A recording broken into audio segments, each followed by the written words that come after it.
Nagsagawa ng 9th Army Artillery Regiment o AAR-wide Dugong Hari bloodletting activity na may temang Dugong Ugnayan, Dugong Buhay ng Kasundaluhan, ang 4th Field Artillery Strike from Afar Battalion of 4FAB na ginanap sa 4th Infantry Division Grandstand Camp Edelberto Evangelista, Patag, Cagayan de Oro City noong Disyembre 13. Isa itong sama-samang pagsisikap ng 4FAB Army Artillery Regiment, Northern Mindanao Medical Center at iba pang mga stakeholders na nagpapakita ng prinsipyo ng Republic Act 7719 o National Blood Service Act of 1994 na nagbibigay diin sa kamalayan at voluntaryong pagbibigay ng dugo.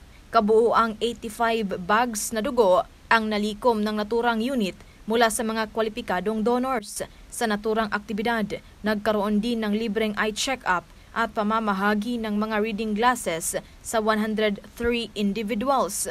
Dahil dito, pinuri ni 4ID Commander Major General Jose Maria R. Cuerpo II ang 4FAB dahil sa kanilang pagsisikap at inisyatibang ito upang matiyak ang ligtas at sapat na supply ng dugo para sa mga nangangailangan.